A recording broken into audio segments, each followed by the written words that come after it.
वडाळामध्ये railway ट्रॅकवर पाणी आलेलं आहे। पावसामुळे आता लोकल वाहतूक काहीशी उशिरानं सुरू आहे। दृश्य आहेत वडाळा स्थानकावरची वाहतूक विलंबानं सुरू आहे।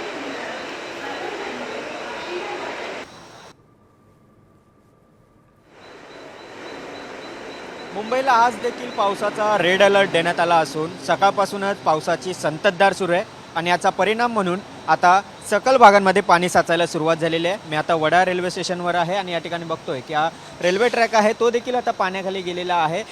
पाणी आहे ते आता पूर्णपणे साचायला सुरुवात झाली आहे। याचा परिणाम म्हणून हार्बर रेल्वे वाहतुकीवर याचा परिणाम झालेला आपल्याला पाहायला मिळतोय। जवळपास 20 ते 25 मिनिटं उशिराने हार्बरच्या ज्या लोकल्स आहेत त्या धावतानाचा आपल्याला पाहायला मिळते। आपण जर हा संपूर्ण परिसर पाहिला तर पनवेलच्या दिशेने जाणारा जो ट्रॅक आहे, जो मार्ग आहे, त्या ठिकाणी मोठ्या प्रमाणात रेल्वे ट्रॅकवर पाणी साचलेलं आहे। त्यामुळे आता रेल्वे वाहतूक आहे जी हार्बरची ती आता संथगतीने सुरू आहे। रेड अलर्ट देण्यात आला आहे, त्यामुळे आज मुंबईकरांसाठी अति महत्त्वाचा आजचा दिवस असणार आहे। पुढील 3-4 तास असाच जर पाऊस राहिला तर संपूर्ण रेल्वे वाहतूक आहे, रेल्वे ट्रॅक आहे हा हार्बर, तो देखील पाण्याखाली जाऊ शकतो आणि याचा परिणाम म्हणजे हार्बर रेल्वे वाहतूक ठप्प होऊ शकते। सध्या विलंबाने धावत असलेली ही रेल्वे मात्र असाच जर पाऊस पडत राहिला तर मात्र पूर्णपणे ठप्प होऊ शकते। व्हिडिओ जर्नलिस्ट रोहित शिगवणसह गिरीश कांबळे, साम टीव्ही, मुंबई, वडाळा।